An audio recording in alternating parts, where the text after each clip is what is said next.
आके लगाऊं। मेरा सफर तो यहीं तक है, तुमसे शुरू तुम पे ही खत्म। मेरी कहानी तुम ही तक है, दिल को जो दे राहत सी तुम में है वो खामोशी। 100 बार तलाश लिया खुद को, कुछ तेरे सिवा न मिला मुझको। सांसों से रिश्ता तोड़ भी लूं, तुझसे तोड़ न पाऊंगी। मैं फिर भी तुमको चाहूंगी, मैं फिर भी तुमको चाहूंगी। इस चाहत में मर जाऊंगी, मैं फिर भी तुमको चाहूंगी। Hello friends, this is Vijay Rajput and welcome to Learner Eyes by Vijay Rajput. Today we are going to discuss the number of zero after the product of any numbers. After multiplication, number of zero, गुणनफल के बाद शून्यों की संख्या ज्ञात करेंगे हम लोग। इसके लिए क्या है कि गुणनफल का अंतिम अंक शून्य तभी संभव है जब यदि संख्या के अंत में शून्य हो, यानी किसी भी संख्या के अंत में शून्य होना जरूरी है। दूसरा शर्त है यदि 5 या 5 के गुणज को किसी सम संख्या से गुणा किया जाए, यानी किसी भी 5 हो या 5 का गुणज, यानी 5 का पहाड़ा 10, 15, 20, इसको सम संख्या 2 से गुना कर दिया जाए या 4 से गुना कर दिया जाए या 6 से गुना कर दिया जाए या 8 से गुना कर दिया जाए, यानी जब तक सम संख्या से 5 या 5 को गुणज न किया जाए तब तक शून्य की संख्या संभव नहीं है निकालना। हम बता सकते हैं कि शून्य की संख्या निकालने के लिए हमें 5 और 2 का गुणज होना अनिवार्य होंगे। यदि 5 के पावर n गुने 2 के पावर m में n शून्य होंगे, कब? जब n जो होगा बड़ा होगा, n जो होगा छोटा होगा m से, यानी m का मान बड़ा आ जाए और n का मान छोटा आ जाए। जैसे अगर आपको क्वेश्चन दे दिया जाए कि 5 के पावर 6 गुने 2 के पावर अगर 8 दे दिया जाए, तो यहाँ पे गौर कीजिएगा, n का वैल्यू यहाँ पे है 6 और आपका m का वैल्यू कितना है? 8 है। मेरा क्या कहता है सर कि n का जो मान है छोटा होना चाहिए किससे? m से। तो देखिए यहाँ पे छोटा है, 6 जो है छोटा है 8 से। यहाँ पे अगर इसमें n की संख्या पूछा जाए तो n की संख्या जो हो जाएगी वह कितनी होगी? 6 होगी। तो दूसरा शर्त है कि या m शून्य होंगे। m शून्य कब होंगे? जब m का जो मान होगा वह n के मान से छोटा हो जाए। जैसे अगर आपको क्वेश्चन दे दिया जाए 5 के पावर 7 दे दिया जाए गुने 2 के पावर अगर हमें 5 दे दिया जाए, तो इसमें गौर कीजिए हमारा n का वैल्यू कितना है? इसमें n का वैल्यू है 7 और m का वैल्यू कितना है? 5 है। यानी यहाँ पे अगर गौर किया जाए तो m जो है वह छोटा है किससे? n से। यानी यहाँ पे जो हमारा शून्य की संख्या होंगे वह कितने होंगे इस कंडीशन में? तो यहाँ पे 5 हो जाएंगे शून्य की संख्या। तो इस तरीके से आप शून्य की संख्या निकाल सकते हैं। ये थोड़ा सा जटिल क्वेश्चन है, लेकिन आप लोग अगर समझ में नहीं आया तो वीडियो को फिर से बैक करके देख लेंगे, आपको समझ में आ जाएगी। अब आइए क्वेश्चन के माध्यम से इसे और समझने का प्रयास करते हैं। मान लीजिए कि हमारे पास एक क्वेश्चन है 12 गुने 18 गुने 15 गुने 40 गुने 25 गुने 16 गुने 55 गुने 105 और पूछा जा रहा है कि मैं शून्य की संख्या बताए, find the number of zero. तो कैसे निकालेंगे? तो सबसे पहले हम सबका फैक्टर निकाल लेते हैं। तो 12 का अगर फैक्टर निकालिएगा तो देख लीजिए आप 2 से 6 टाइम, 2 से 3 टाइम, यानी हमारा 2 गुने 2 गुने 3, यानी 2 के पावर गुने 3 इस रूप में आएगा, जो कि 2 के पावर 2 गुने 3। इस 18 को तोड़िएगा तो इस रूप में आएंगे, 15 को इसी तरीके से ये आएगा, 40 को तोड़िएगा तो ये आएगा, 25 को तोड़िएगा तो ये, 16 को तो ऐसे आएगा, 55 को तो ऐसे आएंगे, 105 को तो इस तरीके से आएंगे।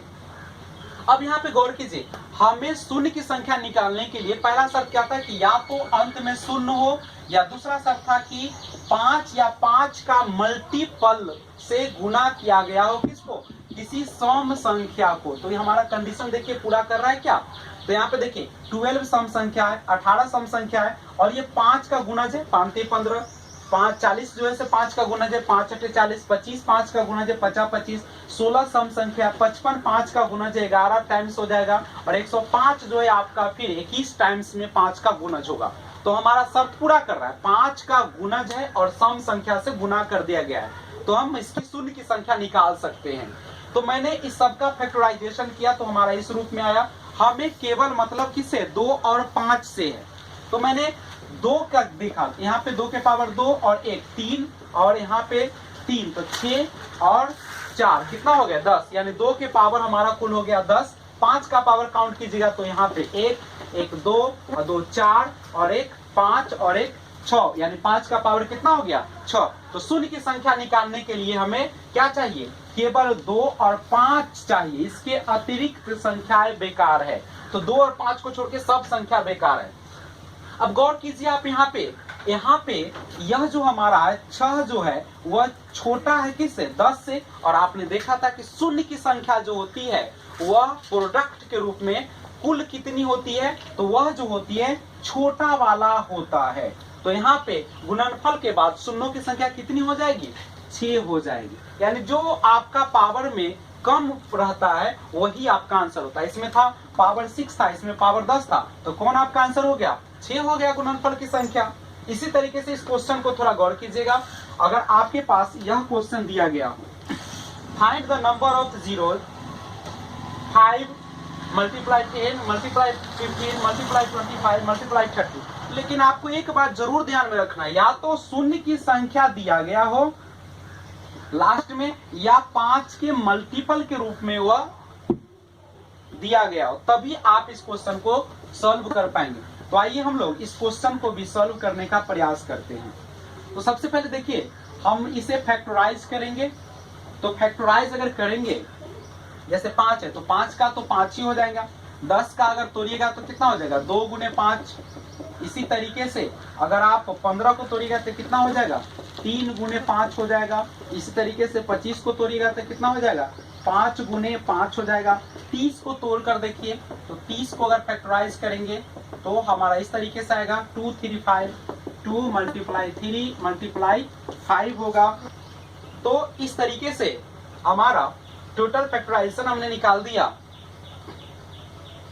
अब आइए हमें किससे मतलब है, शून्य की संख्या जब गुना के बाद निकालना हो कि कुल कितनी शून्य संख्या होगी, तो हमें केवल 2 और 5 को ही देखना है। तो देखिए हम 5 को देख रहे हैं, 5 में कितना है टोटल 1 2 3 4 5, यानी इसको हम 5 के पावर 2 भी लिख सकते हैं।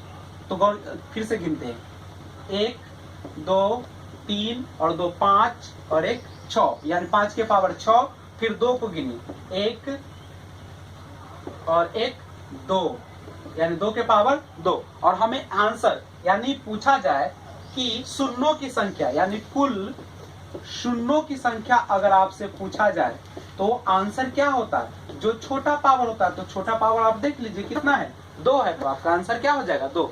हमें केवल 2 और 5 से ही मतलब है गुणनफल के बाद अगर शून्य की संख्या ज्ञात करना हो, इसलिए 3 को हम नहीं लिखेंगे, तो इनको ध्यान में रखेंगे।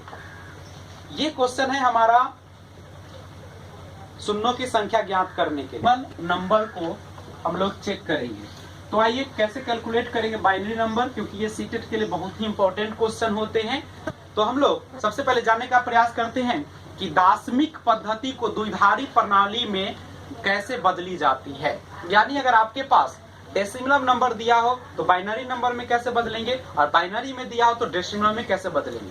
तो आइए बाइनरी सिस्टम यानी द्विधारी पद्धति हम लोग देखते हैं। बाइनरी सिस्टम द्विआधारी पद्धति, द्विआधारी पद्धति नाम से लग रहा है द्विधारी यानी 2 आधार। संख्या पद्धति का अलग अलग आधार यानी बेस होता है।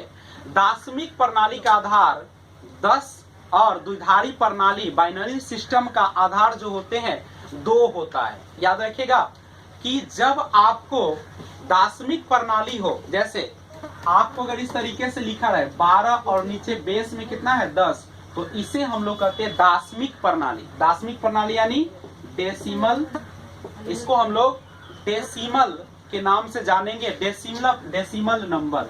लेकिन अगर कोई संख्या दिया गया हो और वह संख्या जो हो, जैसे अगर आपको इस रूप में दिया गया हो तो इसे हम लोग कहते हैं बाइनरी नंबर। तो सबसे पहले आप लोग पहचान ले कि बाइनरी नंबर को कैसे लिखा जाएगा, डेसिमल नंबर को कैसे लिखा जाएगा। तो बाइनरी नंबर को लिखने के लिए बेस में 2 देना होगा, डेसिमल नंबर को लिखने के लिए बेस में कितना देना होगा, 10 देना होगा। डेसिमल के लिए 10 बेस और बाइनरी के लिए 2 देना होगा। तो आइए अब हम लोग इसके आगे बढ़ते हैं। एक और चीज देखिएगा, द्वि आधारी पद्धति में गिनती की संख्या के लिए केवल 0 या 1 का प्रयोग होता है। यानी द्विधारी में केवल 2 ही अंक का यूज किया जाता है, या तो 0 या 1 का। तो आइए हम लोग देखते हैं कि दाशमिक पद्धति को द्विधारी प्रणाली में कैसे बदली जाती है। अगर आपका क्वेश्चन इस तरीके से रहे कि 89 को द्विआधारी अंक में बदले, 89 को द्विआधारी अंक में बदले, यानी कहेगा आपको change into binary digit of 89। 89 को बाइनरी नंबर में कैसे बदला जाएगा। तो सबसे पहले समझिएगा कि जब आपको द्विआधारी अंक में बदलना हो तो आप उसे 2 से भाग देंगे। तो हम लोग देखते हैं, अगर इसके किया जाए तो 2 से तो कितना होगा, 2 चक 8, 2 चक 8, जो शेष गिरेगा ऊपर लिखेंगे। 2 से करेंगे 2 दूनी 4, 2 दूनी 4, 0 शेष होगा। 2 से अगर डिवाइड करेंगे तो 11 टाइम्स 0 शेष होगा। 2 से करेंगे तो 2 5 10, 1 शेष गिरेगा। फिर 2 से करेंगे तो 2 दूनी 4, 1 शेष गिरेगा। और फिर इसको 2 से अगर हम डिवाइड करेंगे तो 1 टाइम होगा 0। और इस सब को नीचे से ऊपर की ओर लिख दिया जाएगा, क्योंकि आपको 89 को द्विआधारी अंक में बदलना है। तो आप कैसे बनाएंगे, हमें 89 यानी यह जो था हमारा डेसिमल नंबर था, दाशमिक प्रणाली में था, और इसे बाइनरी नंबर यानी द्विआधारी प्रणाली में बदलना है, द्विआधारी अंक में। तो नीचे से लिखना शुरू कीजिए, 1 0 1 1, फिर यहाँ देखिए 00, और तब है आपका लास्ट में 1। और चूंकि द्विआधारी में बदल रहे तो इसलिए यहाँ पे 2 आपका बेस हो जाएगा। समझ में आ गया। चलिए, तो अब हम लोग इसी क्वेश्चन को एक और प्रैक्टिस करें ताकि आपके दिमाग में ये सेट हो जाए। अब आइए 90 को द्विआधारी अंक में बदल के चेक करते हैं। द्विआधारी में आपको याद रखना है 2 से डिवाइड करना है। तो हम लोग 2 से डिवाइड करते हैं, तो 2 से अगर लगेगा कितना, 2 चक 8, 2 5 10, 0 होगा शेष। 2 से करें 2 दूनी 4, 2 दूनी 4, 1 शेष होगा। 2 से 1 1 यहाँ पे 0 होगा। 2 से करेंगे तो आपका 2 5 10 होगा, 1 शेष होगा। 2 से लगाएंगे 2 दूनी 4, 1 होगा। फिर 2 से लगाएंगे तो 1 यहाँ पे 0। तब तक लगाए जब तक कि अंत में 1 बार न लग जाए। अब यहाँ पे गौर कीजिएगा, हमारा 90 था और 90 दाशमिक डेसिमल नंबर था, और इसे हमें चेंज करना था किसमें, तो इसे हमें चेंज करना था बाइनरी नंबर में, द्विआधारी अंक में बदलना था। तो हम नीचे से लिखना शुरू करेंगे, तो कितना होगा 1 0 1 1 0 1 0, और यहाँ पे कितना हो जाएगा बेस में 2। तो इस तरीके से हम लोग आसानी से बदल सकते हैं। किसको बदल सकते हैं, तो 90 को द्विआधारी अंक में इसे हम लोग बदल सकते हैं। अगला है हमारा, अब देखेंगे इसका अपोजिट। अब आपको इस द्विआधारी को चेंज करना होगा किसमें, दाशमिक में। तो द्विआधारी प्रणाली को दाशमिक प्रणाली में बदलने का नियम देखते हैं। यानी हम लोग देखते हैं द्विआधारी को डेसिमल में बदलने का।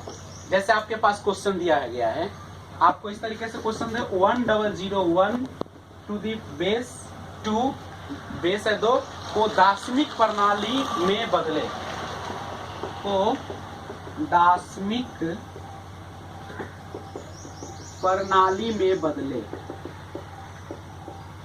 अगर इसको दाशमिक प्रणाली में बदलना है तो कैसे बदलेंगे, तो इसका देखिएगा, इसको बनाने का नियम होते हैं जो आपके पास दिया गया है।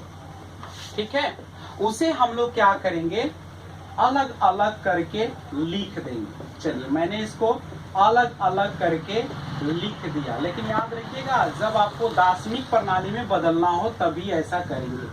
अलग अलग करके हमने लिख दिया और यहाँ लास्ट शुरू कीजिए, 2 के पावर 0, उसके बाद 2 के पावर 1, 2 के पावर 2, 2 के पावर 3, इस तरीके से शुरुआत करेंगे। दाहिनी यानी इधर से आप जो है 2 के पावर 0 से स्टार्ट करके जहां तक होगा वहां तक आप उसे ले जाएंगे। और सॉल्यूशन कैसे होगा, तो जो यहाँ पे है उसे हम लोग जो लिखे हैं उससे मल्टीप्लाई करेंगे और जोड़ते जाएंगे। 0 को 2 के पावर 2 से, 0 को 2 के पावर 1 से, 1 को 2 के पावर 0 से।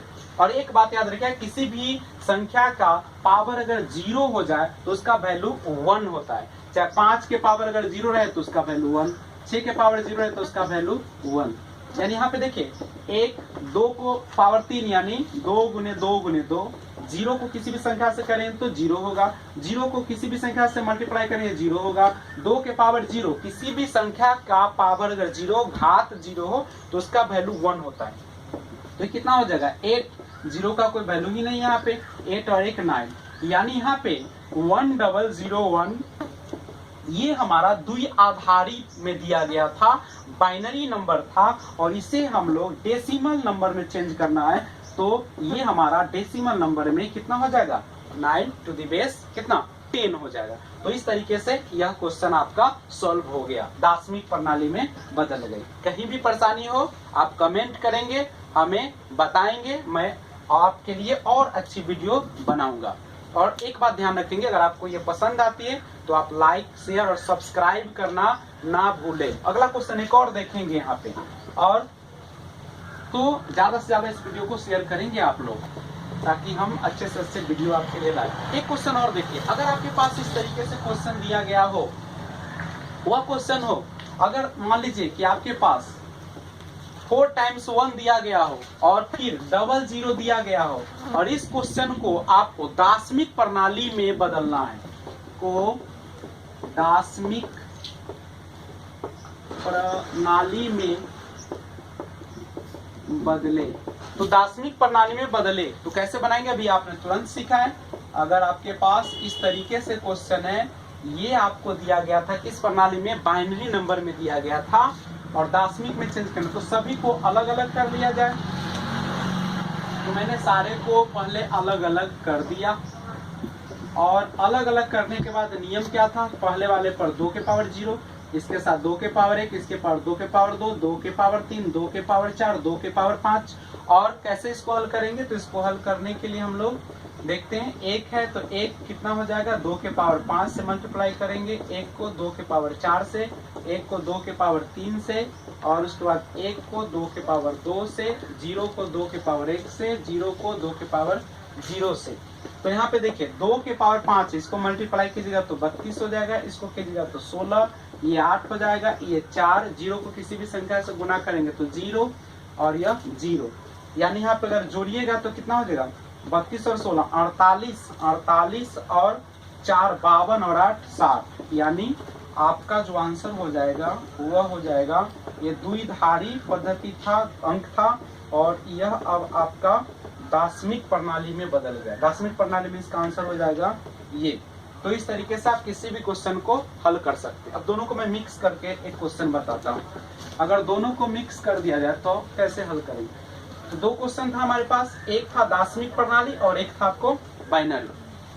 अगर इस तरीके से दे दे, मान लीजिए कि आपके पास दे दिया 120 और यहाँ पे लिख दिया है आपको मान लीजिए कि 10 लिखा हुआ है, तो स्पष्ट है कि आपको बदलना होगा किस में, द्विआधारी में। बाइनरी में अगर आपको बदलना होगा तो कैसे बदलेंगे, अभी आपने सीखा था कि अगर दार्शनिक दिया हो और उसको अगर द्विआधारी में बदलना हो तो हम इस तरीके से बनाते हैं। इसको सबसे पहले फैक्टर में इसका कर लेते हैं, गुणनखंड तोड़ लेते हैं, तो हमारा इस तरीके से गुणनखंड आ जाते हैं। कितना आ गया इसका गुणनखंड, सॉरी इसका हमें डिवीजन रूल लगा देते हैं, और इस तरीके से 2 से डिवाइड किए 60 टाइम्स, 0 आपका शेष आया, 2 से लगाया तो 30, शून्य शेष आया, 2 से लगाएगा तो 15, शून्य शेष होगा, 2 से लगाए तो 7 टाइम्स होगा, 1 शेष होगा, 2 से लगाएंगे तो 2 तिहाई 6, 1 शेष होगा, 2 से 1 आप 1 टाइम और 1 ही शेष गिरेगा, और अब तो लगेगा नहीं, जहाँ पे 1 आ जाएगा उसको तो हमको छोड़ देना पड़ता है। अब यह जो था हमारा दार्शनिक प्रणाली था, इसको बाइनरी नंबर में चेंज करना था द्वि आधारी में। तो कैसे चेंज किए, नीचे से लिखना शुरू कीजिए, तो आपका लिखा जाएगा 1 कितना है, 4 टाइम्स 1 है, 4 टाइम्स 1 और फिर 000 और इसको बाइनरी में बदलना था तो 2 लिख दिया आधार में। एक और क्वेश्चन देख लिया जाए, अगर इसी क्वेश्चन को हम चेंज कर दें, याद रखेंगे कि जब आपका बाइनरी नंबर होगा तो उसमें केवल 0 और 1 ही प्रयोग होंगे। अगर क्वेश्चन आपको इस तरीके से रहता तो ये देखिए 0 1 का प्रयोग है, बाइनरी में है, और आपको चेंज करना है किसमें, दार्शनिक में, डेसिमल नंबर में। तो दार्शनिक प्रणाली में कैसे चेंज कीजिएगा, तो इसको चेंज करने का तरीका मैंने बताया था कि आप इसको क्या करेंगे कि इसे अलग अलग कर लेंगे, 1 0 1 1 0। तो मैंने इसको अलग अलग कर दिया, आप देख रहे हैं यहाँ पे हर अंक को, और नियम था इसको 2 के पावर 0, 2 के पावर 1, 2 के पावर 2, 2 के पावर 3, 2 के पावर 4, 2 के पावर 5, और इसके गुना करते चले जाएंगे। 1 को 2 के पावर 5 से जोड़ेंगे, 0 को 2 के पावर 4 से, 1 को करेंगे 2 के पावर 3 से, उसके बाद 1 को करेंगे 2 के पावर 2 से, उसके बाद 1 को करेंगे 2 के पावर 1 से, 0 को मल्टीप्लाई करेंगे 2 के पावर 0 से। देखिए इसको करते हैं मल्टीप्लाई, ये हो जाएगा आपका 32, ये तो 0 है तो 0 हो जाएगा, 8 हो जाएगा, 4 हो जाएगा, ये आपका 2 हो जाएगा, ये 0 हो जाएगा। आप सभी को ऐड कर ले, 32 और 8 40, 4 44 और 2 कितना हो जाएंगे, 46 हो जाएंगे। यानी आपका यह जो था क्वेश्चन बाइनरी नंबर, उसे हम लोगों ने चेंज कर दिया किसमें, तो इसे हम लोग डेसिमल नंबर में चेंज कर दिया। एकदम आसान तरीका है, जब 2 रहे तो बाइनरी नंबर आएगा तो डेसिमल निकालना होगा, और डेसिमल दिया रहे, जब आपको दिया रहेगा डेसिमल दिया रहेगा, दार्शनिक प्रणाली दिया रहेगा, तो आप जो है उसको क्या करेंगे, बाइनरी में निकाल। बाइनरी में बस आसान तरीका है, बाइनरी में हमेशा 1 और 0 ही होंगे, 2 ही अंक का उसमें प्रयोग किया जाता है। आप तमाम लोगों से गुजारिश है कि आप ज्यादा से ज्यादा इस वीडियो को शेयर करें। मैं आपसे एक आशा रखता हूं कि मुझे मोटिवेट करे, लाइक करे, शेयर करे, सब्सक्राइब करे, और जहां तक हो सके जो भी कंसेप्ट है, जिसमें भी दिक्कत होती है, वो कमेंट करके हमें बताएं कि कहां पे आपको समझ में नहीं आ रही। मैं फिर से वीडियो बना दूंगा इसके लिए। तो keep watching, stay home, stay safe, take care, अपने परिवार का ध्यान रखें, घर का ख्याल रखें, अपना स्वास्थ्य का ख्याल रखें, और सभी लोगों अपने अपने पढ़ाई पर ध्यान दें। थैंक यू, धन्यवाद।